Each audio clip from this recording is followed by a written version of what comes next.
নিশীথ রাতের ক্লাসরুম। শহরের এক নামকরা পুরনো স্কুল। দিনের বেলা হাজার হাজার ছাত্রের কোলাহলে মুখর থাকলেও সূর্য ডুবলে স্কুলটা যেন এক নিঝুম দ্বীপে পরিণত হয়। সেই স্কুলেরই ছাত্র আকাশ আর নীল। একদিন প্র্যাকটিক্যাল খাতা জমা দিতে দেরি হওয়ায় তারা যখন স্কুল থেকে বেরোচ্ছিল তখন প্রায় সন্ধ্যা হয়ে এসেছে। হঠাৎ আকাশের মনে পড়ল সে তার দামি ঘড়িটা ল্যাবে ফেলে এসেছে। নীল খুব ভীতু প্রকৃতির ছেলে, সে বারবার বারণ করা সত্ত্বেও আকাশ একাই দোতলার ল্যাবের দিকে দৌড়ে গেল। করিডোরটা অন্ধকার, শুধু জানালার বাইরে থেকে আসা আবছা আলোয় চেনা স্কুলটা কেমন অচেনা লাগছিল। ল্যাবের দরজার সামনে পৌঁছাতেই আকাশ থমকে গেল। ভেতর থেকে খসখস করে কিছু লেখার শব্দ আসছে, অথচ ল্যাব তো তালাবন্ধ থাকার কথা। সে দরজার ফাঁক দিয়ে উঁকি মারল, দেখল ক্লাসের ব্ল্যাকবোর্ডে একটা চক নিজে থেকেই চলছে। বড় বড় অক্ষরে লেখা হচ্ছে, কে এসেছিস আমার ঘুমে ব্যাঘাত ঘটাতে। আকাশের শিরদাঁড়া দিয়ে ঠান্ডা স্রোত বয়ে গেল। সে চিৎকার করতে চাইল, কিন্তু গলা দিয়ে কোনো স্বর বেরোল না। ঠিক সেই সময় তার কাঁধে কেউ একটা বরফশীতল হাত রাখল।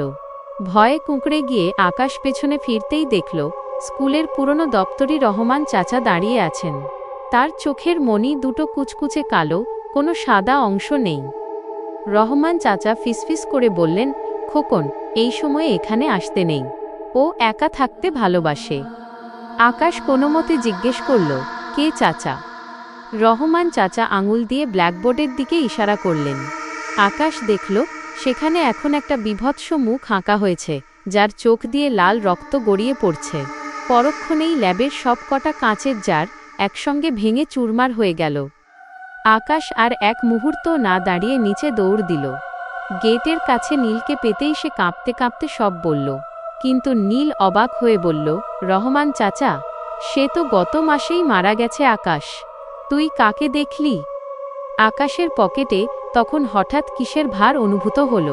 হাত ঢুকিয়ে সে দেখল তার ঘড়িটা পকেটেই আছে, কিন্তু ঘড়ির কাঁটাগুলো উল্টো দিকে ঘুরছে, আর ডায়ালের ভেতরে রক্তে ভেজা একটা ছোট্ট চিরকুট, যাতে লেখা, আবার আসিস। সেই থেকে আকাশ আর কোনোদিন সন্ধ্যাবেলায় ওই স্কুলের ছায়া মাড়ায়নি।